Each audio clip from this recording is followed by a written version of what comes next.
Coming to you from the West Coast, this is Politicoast. This is episode 14, and it's our special fall finale. Politicoast is the podcast that explores what's happening in British Columbia and around the country. We've recorded this on December 15th, 2016, as we're taking a couple weeks off for the holidays, so hopefully nothing interesting will have happened since episode 13. And of course, if you haven't already, please make sure to subscribe and leave a review on iTunes or wherever you found this podcast. Make sure to follow us on Facebook and Twitter, where we're at PoliticoastPod. Please leave us a review. It's Christmas. I'm Scott. And I'm Ian. As it's our last episode of the year, I first want to just start by saying we've actually made it to 14 episodes, which is better than probably like 99% of podcasts, which just quit after episode 2. Or not officially quit, but, release a... Go on an extended hiatus. Yeah, like when people start up a blog and there's this post about, this is my new blog. And then 3 months later, there's the, oh, I haven't written here recently kind of post. We've been good. I don't know if we've done well, but we've been good at posting regularly. And some people seem to like us, so we're going to keep doing it in 2017 for sure. Yeah, who knows? We might get to 4 or 5 listeners at that point. There we go. Well, tonight we want to talk about the year and 2016 in review and look forward a little bit. 2016's been, I best saw it described as 2008 to 2015 felt sort of like after the Empire was defeated, after Return of the Jedi, and things should have been getting better. And then 2016 comes around, and it's like episode 7, and suddenly Nazis are back, and shit's going bad, and what the fuck? Yeah, if we're going with movie analogies, 2016 has felt like that news montage you see at the start of a post-apocalyptic movie. And hopefully the other shoe doesn't drop in 2017. But after this year, who knows?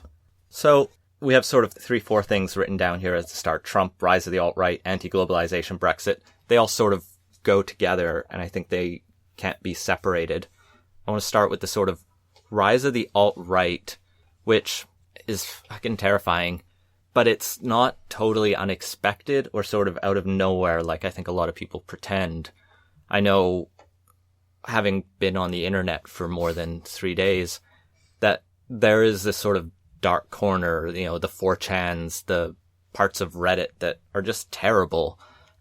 The sort of thing that fueled Gamergate and this sort of online celebration of misogyny, of racism, of anti-Semitism because it's ironic and for the lulz.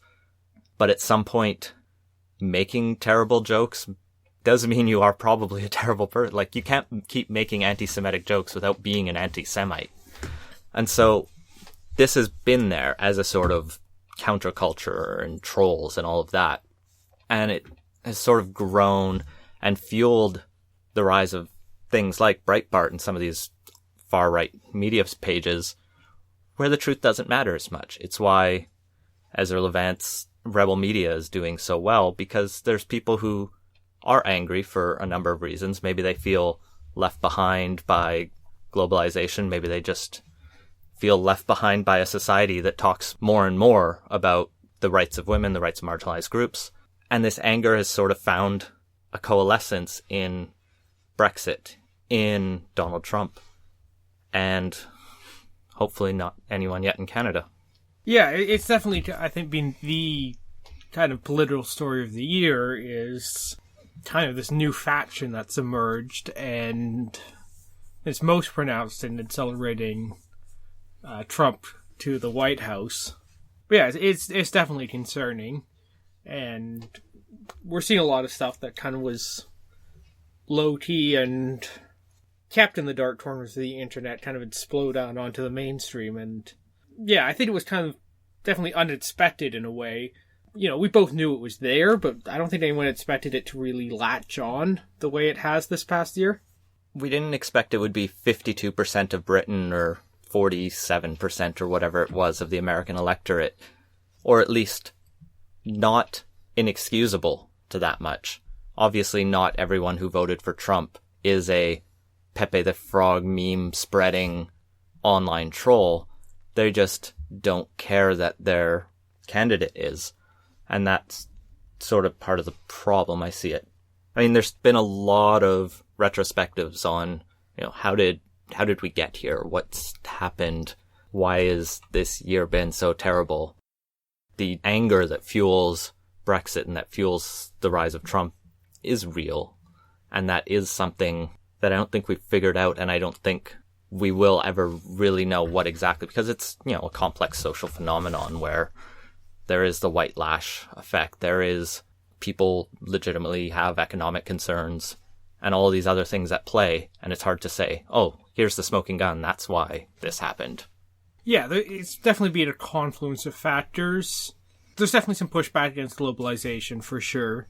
And I think that's going to be one of the things that we're going to have to keep an eye on in the coming year. And nobody's talking about writing a new trade deal or anything like that, or doing something to really expand international cooperation. Everyone seems to be wanting to hunt her down in their own country. Some of it's part of a pushback against social changes. Some of it, I think, just on the purely mechanics of politics perspective, is, we've hit that kind of 20-year point where kind of the way things were have gotten so established that the people on kind of the status quo side, in this case, kind of like the pro-globalization, cosmopolitan outlook sort of people, have kind of lost the ability to make the argument.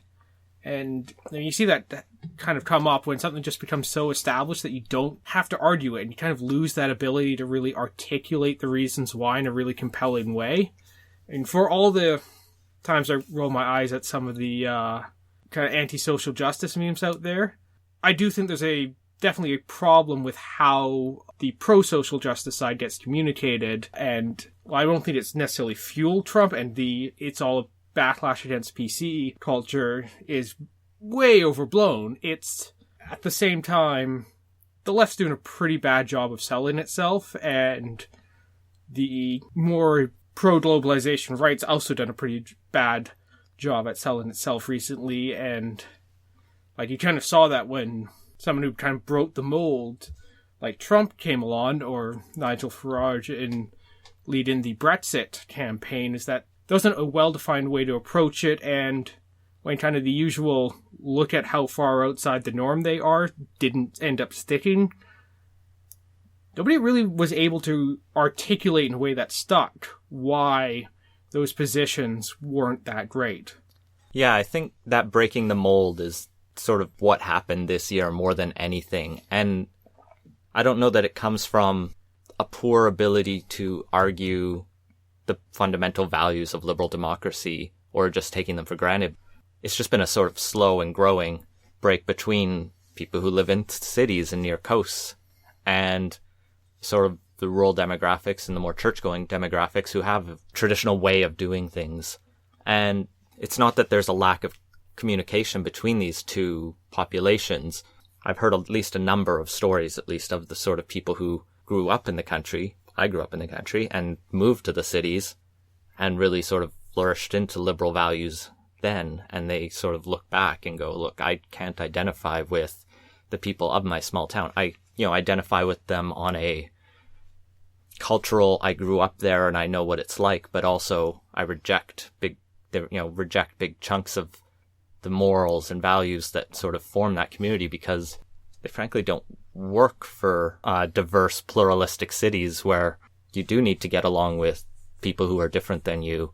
And I don't know that the solution is just arguing liberal democracy better. Yeah, and I think that kind of goes back to my point about having kind of lost the ability to talk about these issues very well, is that there isn't an obvious solution on how to address them, or at least there isn't one that's readily apparent. These fights aren't new. Well, this is also the year that social media more than ever has sort of begun to shape our opinions. We've had talk over a number of election cycles about how much social media and the internet has come to mean, but this is the first one where people got their news just through Facebook, and maybe they just looked at headlines. And so the ideological bubbles that we sort of each naturally build have become all-encompassing. And these are business models that at least Facebook has definitely pushed for and has embraced strongly because it makes people feel good. Conflict disrupts you and gets you upset, but if we can make you feel good, you'll be more sympathetic to the advertisers. And that's the model they've gone Just for. visit Facebook more. Yeah, you'll keep going back. But there's this problem that we've all sort of identified with social cohesion with that, where now people don't talk to people who aren't like them. And I'm not saying everyone needs to go out and talk to their conservative uncle, because there's many reasons you might not want to, or, that might not be okay for you. But we do have a sort of problem, especially when you then have this fake news problem and people who are willing to bend the truth or lie or slander or libel. But you just have this issue where people then start to just, reshare the things they agree with. It's not just on the right. I Fucking Love Science went from page that was really dedicated to just sort of sharing a love of science to this media machine of pumping out science-ish stories where they're less about communicating good science and just more like memes and, oh, here's a big study. And it's at times almost as bad as some of the, worst science reporting headlines, which is just embarrassing. They should aim higher. Yeah, I have a fairly diverse set of views that show up on my Facebook feed that kind of does represent a fair chunk, even though I'm definitely aware that it's probably still a bit of a bubble. But I guess I've kind of lucked out and kind of been in a couple different circles, and that still remains. But it's interesting to kind of watch that and kind of look at the people who I think have less of that going on. Yeah, you can definitely tell that there's circles that don't interact very much, and a bubble culture that's appearing on Facebook, and it's been really fascinating to kind of watch firsthand. The thing that actually I think really showed that the most for me was the Jian Ghomeshi verdict, where I could have predicted how everyone would have responded to it when the first headline on the first thing broke, and basically matched that exactly when the verdict came down. And you could really see everyone was just reinforcing their initial opinion before any of the facts were known, and just carrying forward. And it was all kind of that inward response and reinforcing of opinions. And I definitely think that's going to be a concern going forward. We saw big issues with it this last election in the States, and where the fake news stuff, and it actually led to violence recently at that pizzeria in Washington, D.C. So this is a major problem, and how exactly to address that, I think, is going to be the real challenge going forward. Well, and so far we've been fairly lucky in Canada. We don't have this sharp partisan divide in most of the country. There is anger in BC at the Christy Clark Liberals, but that sort of comes from that partisan base and the sort of environmentalist side. In BC, we have some fringe parts of the left who view Christy Clark very negatively, but even within those circles, there aren't talks of lockering her up. There's at least this idea that she is a politician and has the right to be premier if she wins the most votes. There are people who argue strongly people shouldn't be voting for her, and that's what you do in a democracy. You argue your side. The darker bit is in Alberta right now, where rebel media is going around hosting these rallies, whipping crowds up, letting the anti-gay, letting the homophobes, letting the anti-immigrants, the racists all come together ostensibly to protest a carbon tax, but it sort of becomes this wide-ranging, lock her up chanting, angry place. There's now another story out of one of the rallies they held in Calgary, where one of the speakers up there started pointing at the media bubble in the back and yelling, "They're liars, they're liars." And one journalist, young journalist, just fresh out of school, said she was approached by someone in the hall after and told, "You're all going to die." Not clear if it was referring directly to her or to all media in general, but she did not leave very happy out of that. She tweeted some things suggesting there were multiple death threats, and then went on the radio saying there was this story. But now Ezra Levant has released another 14-minute rant about her, calling her a liar and attacking her and saying if she had proof, she should have come forward with these claims, which all distracts from the point that you have a media institution in Alberta whipping up this sort of anger, not really interested in policy debates. They're not debating how to address climate change. They're denying it exists and turning to unconstitutional deposing of elected leaders. And I think that's something that's really interesting to see how much that's changed in just 1 year.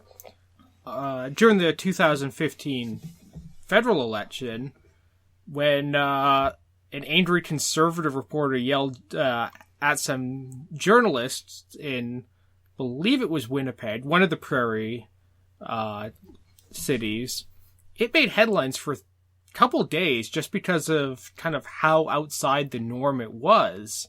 Yet here we are 13 months later, and kind of a new normal is set in.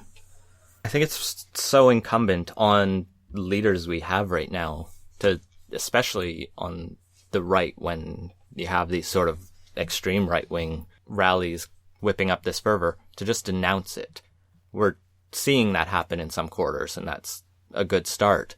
Have Ronna Ambrose and Justin Trudeau appear together with Tom Mulcair and say, we reject this kind of, bitterness. Have Rachel Notley sit with Brian Jean, Rick McIver, the interim leader of the Progressive Conservatives, and David Swan, even the Liberal leader, let him up there, and, denounce this and so show that this is not the way Canadian politics is going to go. We can have debates over policy, and everyone allows for that, but we're not going to go down these dark paths. Yeah, and to be fair, every single one of those people you name has come out and denounced it, but it's kind of what more can be done on that's the question, and I think the real thing to watch on that's going to be the leadership races in the Alberta Progressive Conservative Party and the Federal Conservative Party, and see where they go, because those seem to be the two most fertile grounds at this moment.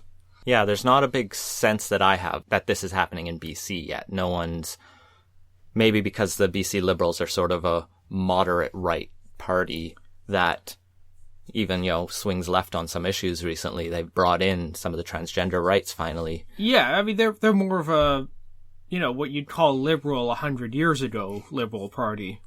I mean, they're still the free market coalition in their own words, but they are trying to be a modern version of that is more inclusive and is more welcoming. And that, especially coming from the sort of center-right, takes a lot of oxygen out of the room for a further right-wing party. Of course, if you have the two right-wing parties in Alberta merge, the direction they go could be any number of ways. They could take a BC Liberal type path and probably do quite well. They could even, follow a Brad Wall type path. And I think even he hasn't attracted the same kind of vitriol because he's still the most popular premier in Canada. But so in the upcoming BC election, I don't think we'll see that kind of pivot. And I think it will be a sort of classical Liberals versus NDP election that we've had every election for as many elections as there have been in BC. I agree with that. And yeah, I don't see much happening on the BC side of things. If the Liberals lose the next election and there's a leadership race, you can maybe see some of that, especially if some of the anti-Chinese sentiment that kind of gets drummed up around the real estate issues kind of comes to the forefront. But even then, I don't really see that really gaining much ground in BC. But yeah, federally, I think it's going to be the big point to watch for, and specifically where Kelly Leitch is going to be going on that, which is definitely concerning.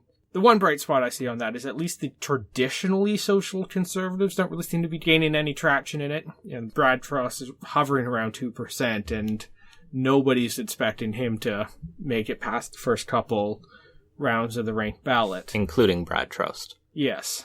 And it's the fact that Brad Truss is the best social conservative they could find to run, I think kind of indicates the problems on that front for them. But it's kind of the more alt-right that's kind of starting to fill a bit of that void. Yeah, we're not going to fight an election at the federal level in Canada potentially ever again on abortion, on gay marriage. These are essentially settled issues in Canada. And for even most Canadians, most polls show an overwhelming majority of Canadians are on side with these things. And even assisted dying has been overwhelmingly popular for quite a while now. And yeah, and you see several of the leadership candidates, Maxime Bernier and Michael Chon being the most obvious of the two on this, basically saying these are settled questions and we don't want to touch them. So yeah, it will come down to that sort of alt-right, that angrier, anti-globalization kind of movement. And I don't think within the Conservative Party of Canada that anti-globalization is going to rear its head, at least from what I've seen of the leadership race right now. I don't see Kevin O'Leary coming out in opposition to trade deals. If anything, he would be quite the opposite from what I've seen of him. But I can see different people like Kevin O'Leary or Kelly Leitch has already done this, sort of attack the elites and attack the sort of culture of Ottawa as much as it were. And as we were saying last week, that sort of liberal fundraiser controversy plays into that. That sort of bullshit that Trudeau needs to deal with fuels this kind of stuff. It's, if you want to be angry at him, he's giving you lots of fodder. And then on the other hand, Trudeau's other big thing, since it has been his first full year as Prime Minister, has been that sort of, well, what has he accomplished in this last year? At least he's finally gotten through the conditional approval of a couple resource projects, the Petronas LNG project we talked about a few weeks back, and the pipelines most recently, the uncontroversial one to the east that everyone's forgotten about by now, and Kinder Morgan is tentatively approved, but he's going to have big fights for that next year. But on a lot of other files, he's basically spent the entire year in consultations. Like, there are times when I'd go through my inbox from all the activist groups that I get newsletters from, and there's consultations on national security, there's consultations on the government's media strategy, like around the CBC, there's consultations on assisted dying, there's consultations on electoral reform. It's just a lot of talking to Canadians without doing anything, and so that, I think, breeds a lot of angst. Yes, and while it's definitely good to get Canadians' opinions on stuff, at the same time, that first year is where you can really get the unpopular but necessary stuff done. And yeah, he's kind of done that on the pipeline thing, but for a lot of the time, he's burnt a quarter of his term without actually getting much done, and deferred a lot of the stuff to the second and the third term. And that's gonna, I think, start to present some problems as the next election approaches, especially once the other parties get their leadership situation sorted out and everyone starts kind of gearing up and kind of setting the stage for the next showdown. Well, once he has permanent opposition leaders to face off again, like Rona Ambrose and Tom Mulcair, do great jobs in question period, no doubt. But once you have that sort of leader with an agenda and a clear direction to go, they'll be able to do a lot against Justin Trudeau, I think, just because he doesn't have a lot to show for his year. We can even just come back to the electoral reform, which has been just an utter mess, as we've talked about so many times. It feels like it was so much easier to go any other direction. If he really wanted to put it through, that would have been easier than what he's done. If he really wanted to kill it, that would have been easier. It's almost just like stumbling around, trying to keep getting consultations until he gets the answer he wants, which just looks trite. And one of the attacks that was brought up against him when he was running the last election was kind of this style over substance personality, and after a year, I'm not sure he's really done much to dispel that, and we haven't really seen any big policy changes, any really seizing on the opportunity to really redefine things. The biggest change has more been branding than anything else coming out of the PMO. The big criticism of the Liberal Party that comes from the left and the NDP especially is that they're just sort of conservatives in red clothes. And that's really easy to see when you have a party that keeps the anti-terrorism legislation that the Harper government brought in and, vaguely promised to consult on it later. That keeps the political audits of charities going just because they're underway already, and maybe they'll think about changing them down the line if a consultation goes well. They'll think about adjusting healthcare numbers, but they'll actually just keep the Conservatives' numbers. And on all of these issues, and even on the climate targets, they've kept the Conservative numbers while also agreeing to loftier goals, which they haven't squared that issue yet. So it's really easy to paint that brush. They are a friendlier government for progressives. They are a government that has brought gender identity and expression forward as a protected ground for the Human Rights Act. But it still feels like, why is all of this taking so long? Yeah, I think that's going to be one of the things as we go forward into the new year and the next couple years is the longer these kind of big changes get delayed or kind of never show up, the more that kind of style over substance is going to stick. And, depending on who gets to be the opposition leaders, that might, become one of those defining things going into the next election. If the Conservatives pick a policy watch, they can build on the narrative they were running since Justin Trudeau became Liberal leader. And, someone like Michael Chon, you can really have a, do you want to do good or do you want to look good question going forward and really build that narrative. And that can hurt the Liberals going forward, especially as the disaffected progressives start to bleed away because they're disappointed nothing's changed, and the conservatives who got kind of a little tired of all the baggage and kind of nastiness that accumulated under Harper kind of come back in the fold. It could put them in a difficult position going into 2019.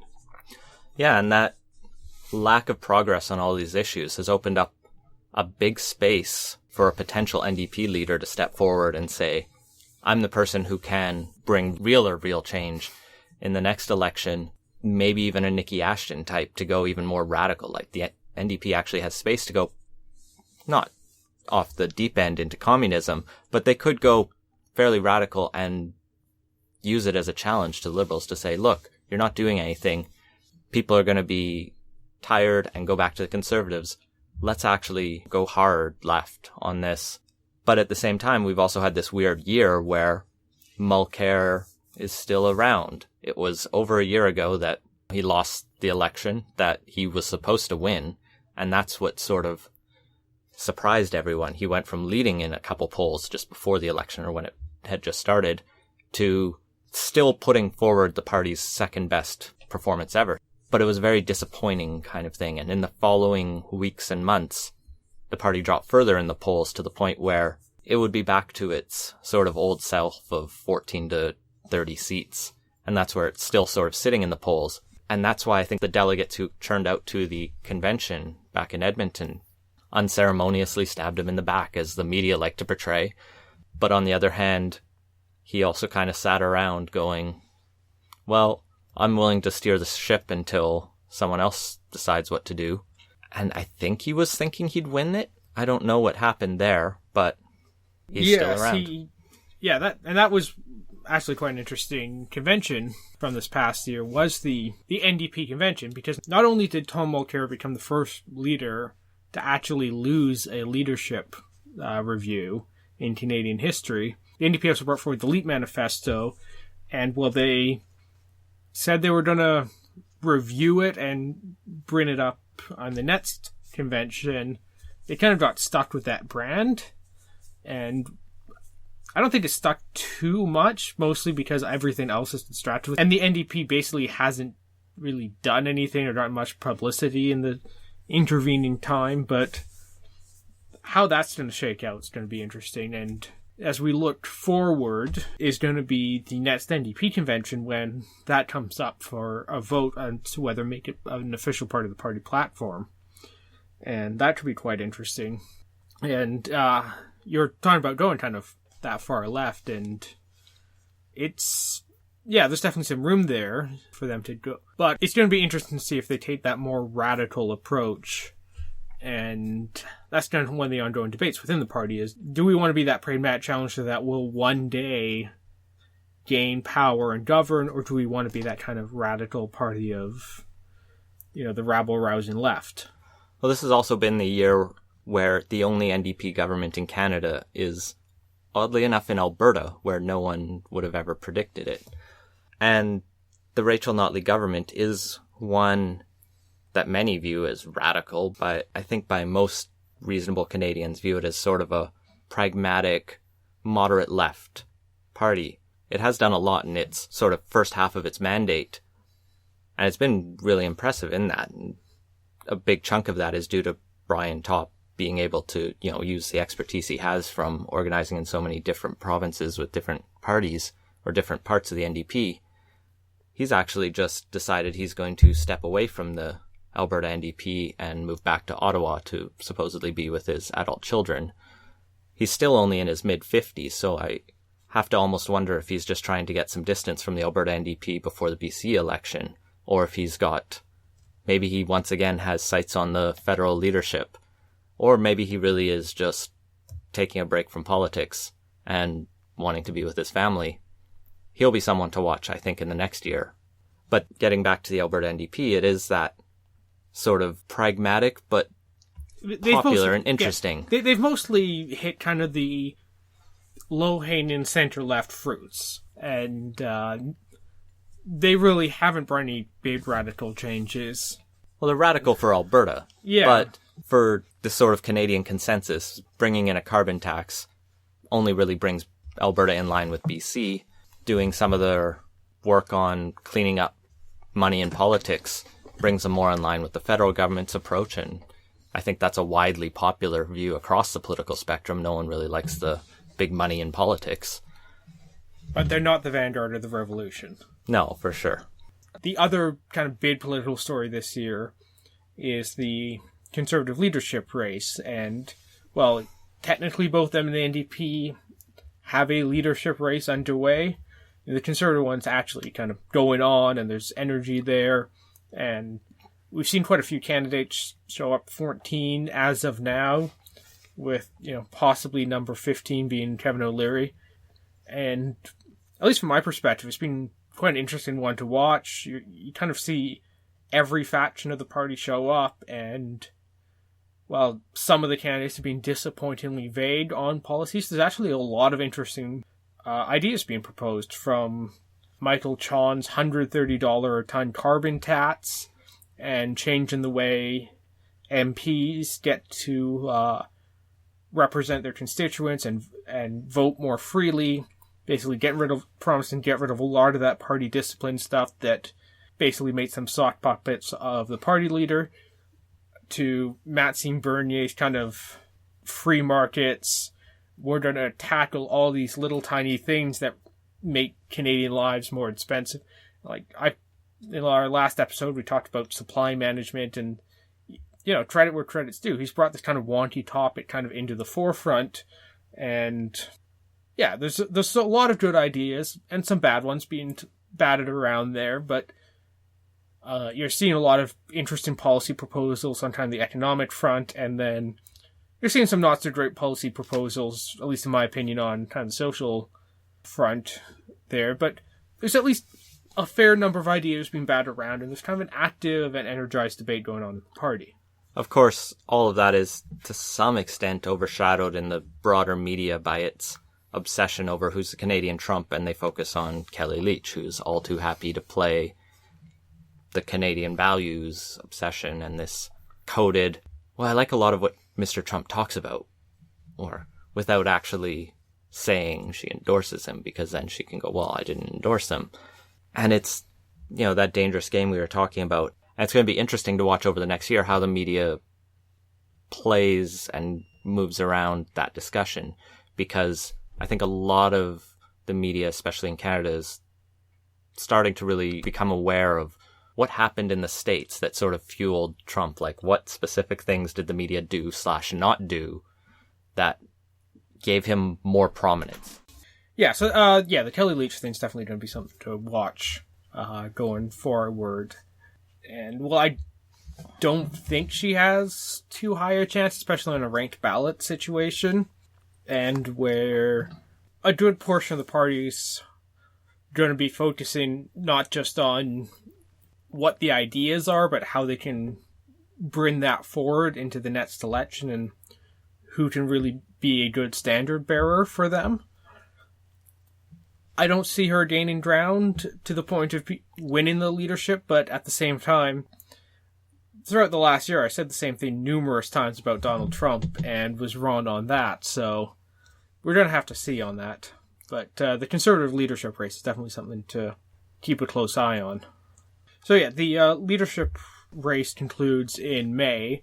So going into the next year, we're going to have to... It's going to be interesting to see who kind of emerges from that and what the tone they set. Because a Michael Chon-led Conservative Party is going to be a lot different than a Kelly Leitch-led one or a Andrew Scheer-led one.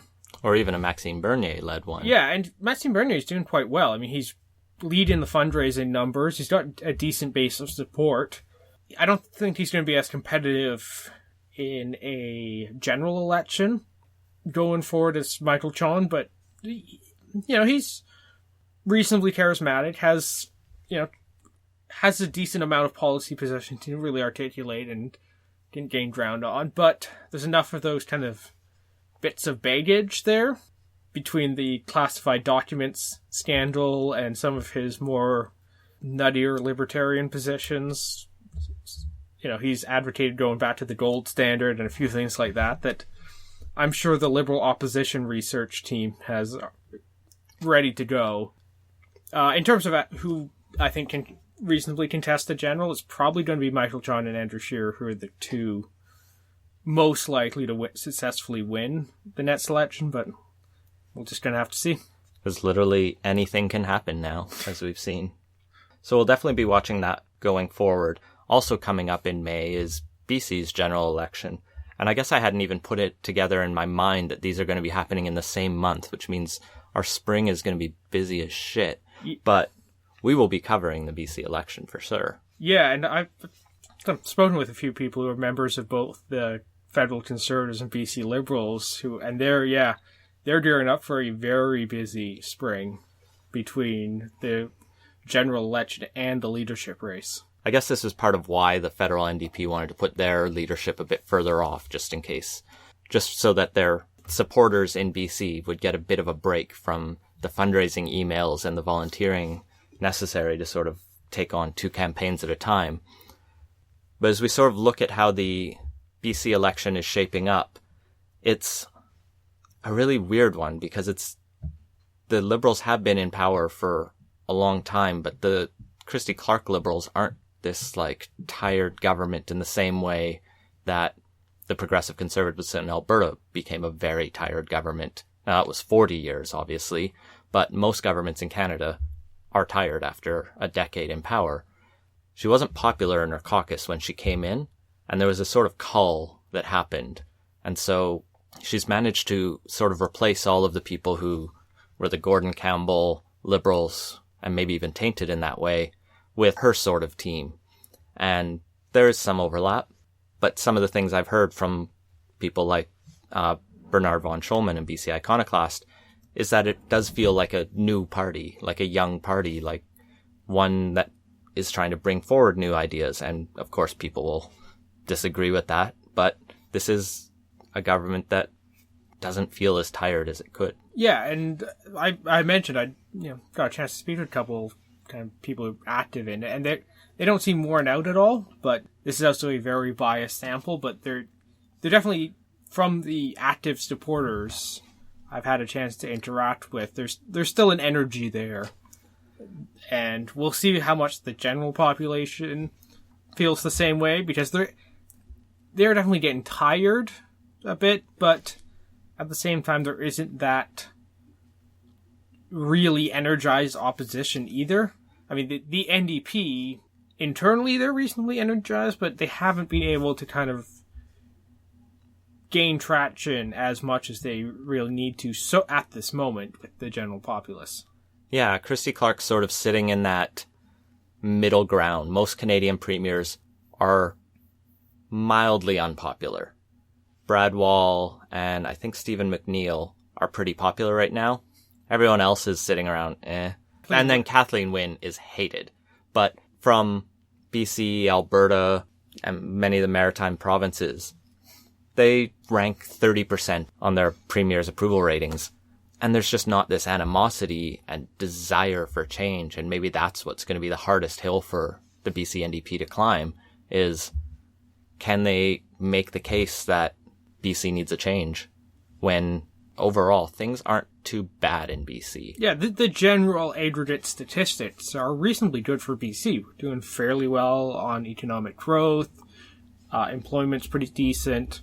With the exception of housing costs, BC is a pretty great place to be, and it's pretty reasonably easy for Clark to make the case that we're doing pretty well, especially compared to the rest of Canada.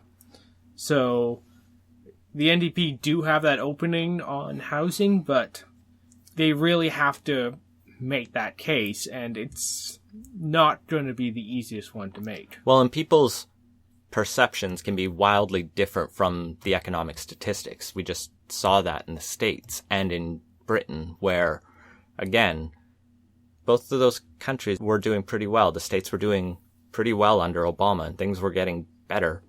And in Britain, being a member of the EU has been almost unquestionably good from all the indicators you can look at. But that didn't necessarily match what people in rural Nottingham or, the Midwest felt and thought. And so feelings can have a drastic mismatch with reality. But I don't get the sense that that's happened here in BC. I don't get the sense that people go, yeah, they say things are good, but actually it's tough. People, like you say, are upset about the housing prices, but I'm not sure anyone's convinced the NDP could fix it where the Liberals can't. Yeah, I more or less agree. And now that the Liberals are starting to make moves on that, it's going to suck some of the oxygen out of the room on that file.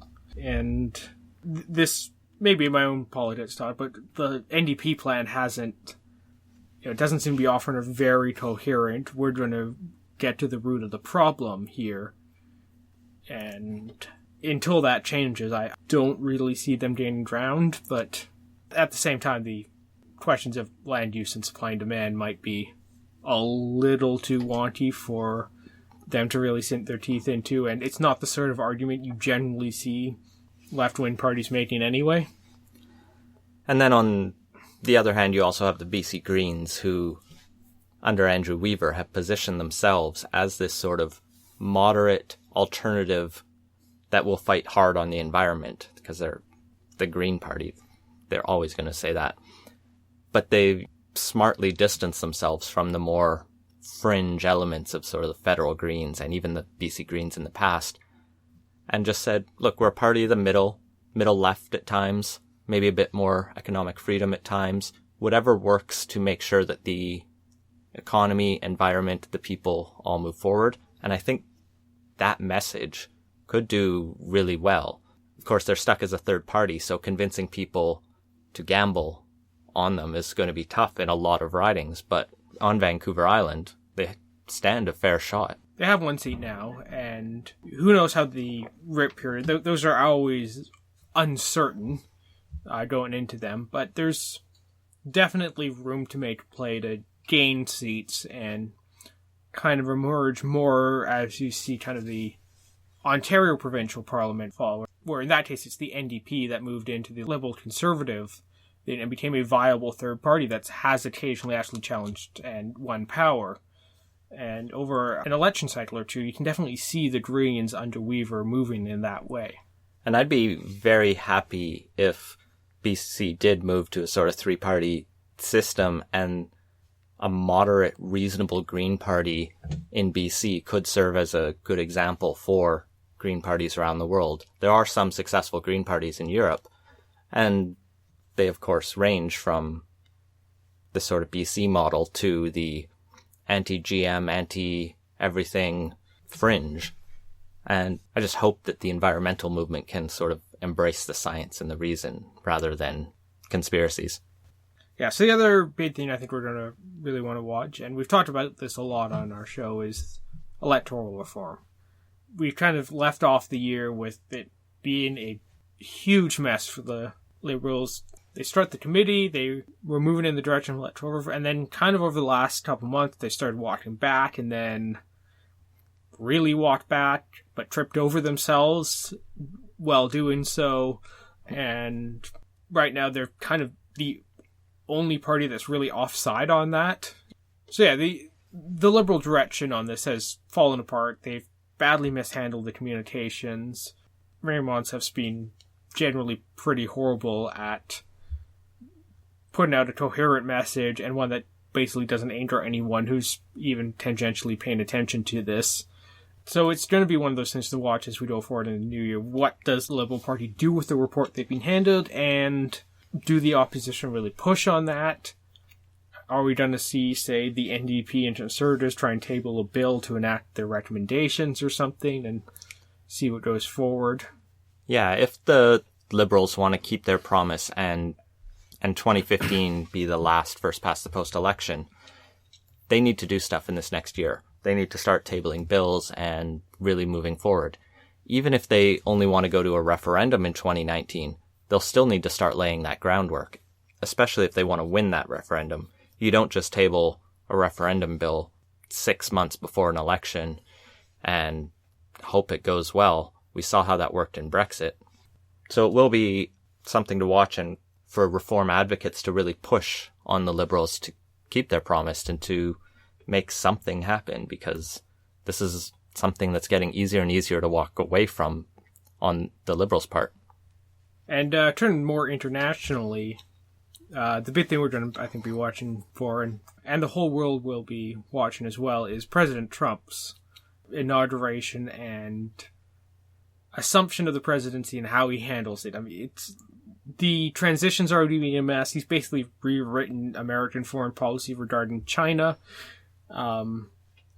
possibly by accident, possibly intentionally. Either way, it's a complete mess, and there's a whole bunch of other stuff going on with that. But particularly concerned to Canada is going to be his promise to renegotiate NAFTA or withdraw from it, and that's going to be a major issue for Canadians, is because our economy is fairly dependent on exports and trade with the States. And that's going to be a major concern, is keeping that access to the American market intact.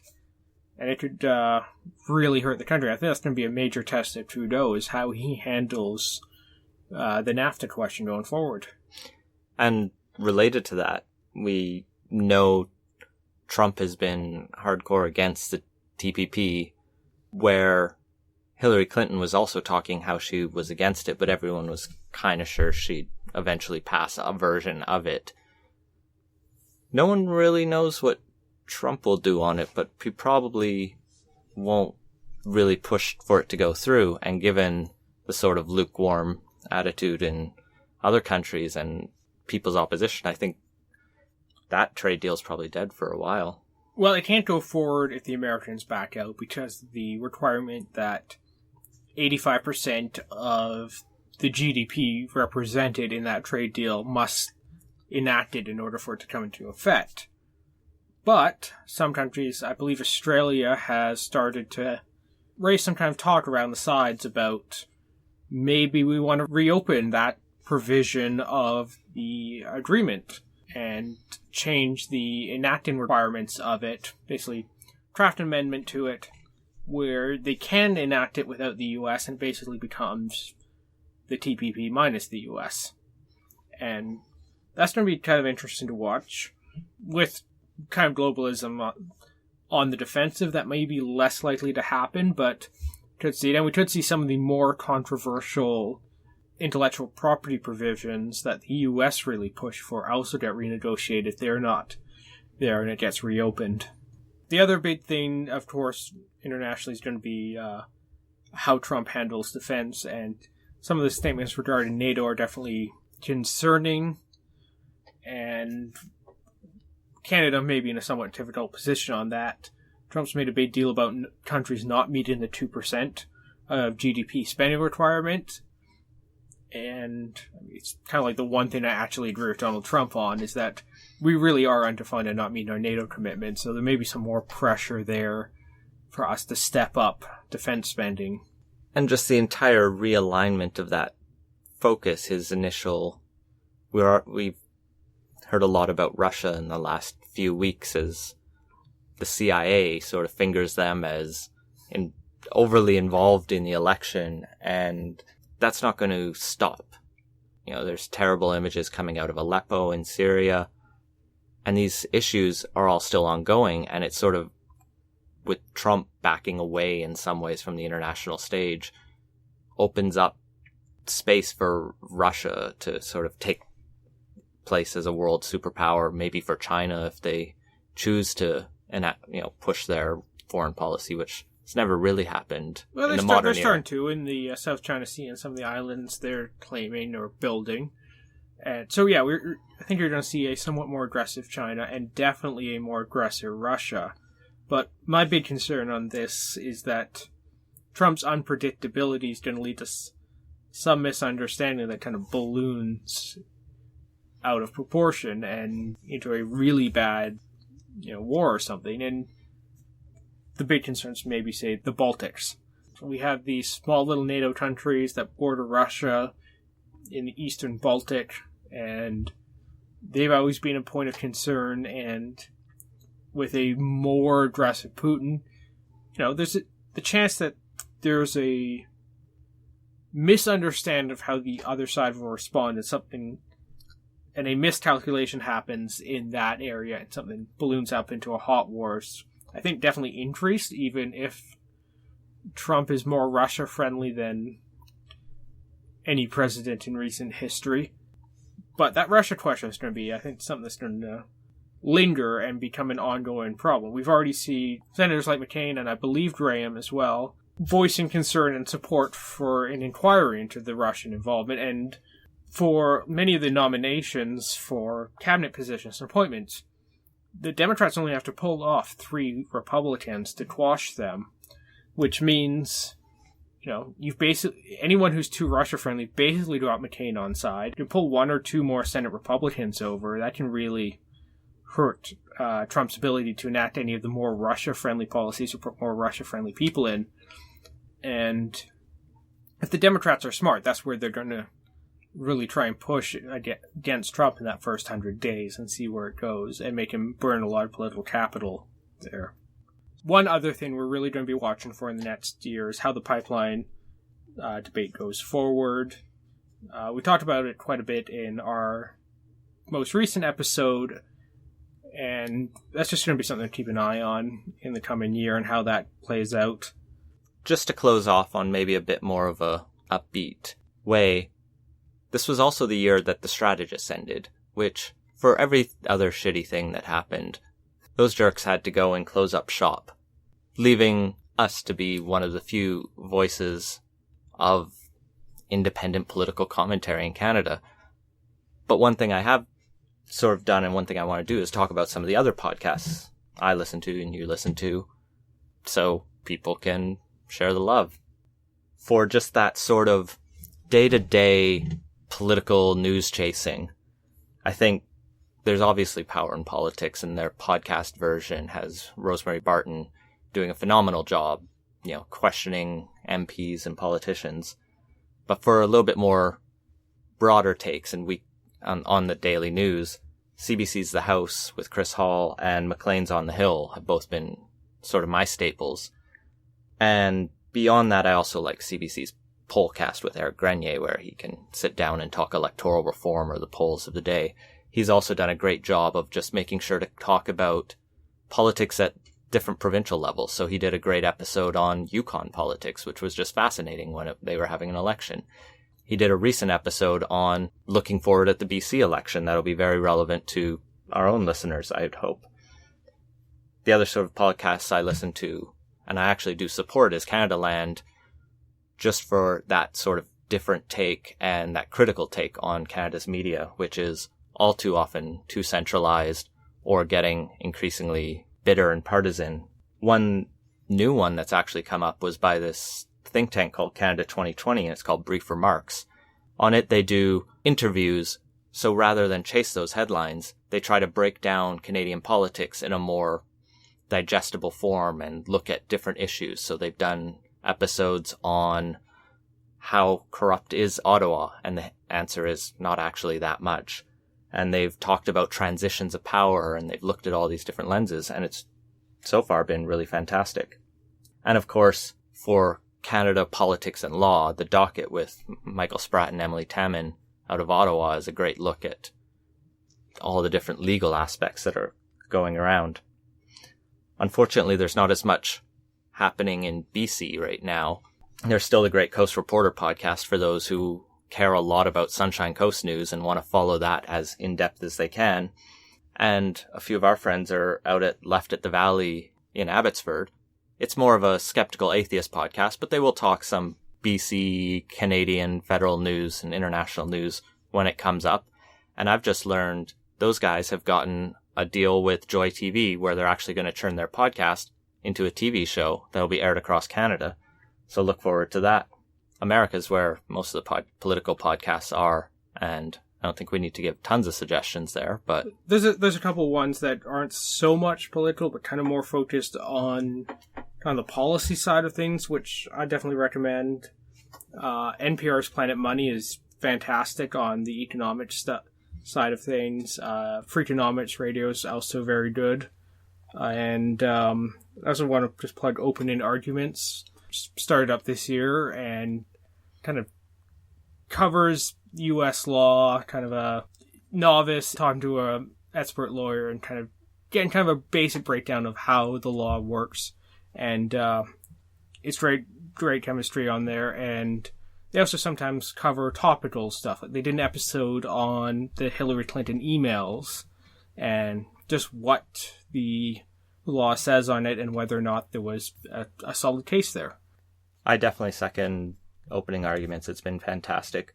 I've also kept listening to 538's Elections Politics podcast, which is one of the few podcasts that I was listening to a lot during the election that's still going. I'm not recommending podcasts that ended or that you can go back and look at, but 538's panels are always really interesting. The other one I discovered this year at the recommendation of some of the people on The Strategist was Slate's Whistle Stop podcast, which did its first season as a stories of campaign curiosities from the U.S. And so it was a look back at random elections throughout the U.S. history and just really weird and interesting stories in each of these different campaigns. And the host, John Dickerson, really liked to sort of tie those to what was happening at the time. So he was comparing a lot of them to Donald Trump or to Hillary Clinton, or showing how, well, this was definitely a unique election. Every little part of it has sort of happened before, even the terrible language. Like there was a election where candidates called each other through their spokespeople hermaphrodite, and as a slur. And he's shifted it now to talk about presidential curiosities, I guess. So he's looking at what has happened in office and how does that relate to contemporary politics. His first sort of take on that was looking at Harry Truman and some of the fights he had with rail unions, and he's sort of contrasting that with how Donald Trump is punching down at some other figures. And so they're just fascinating stories and just a delight to listen to. That's all I have. I'm sure people can leave more comments and recommendations in the comments on our website at politicos.ca.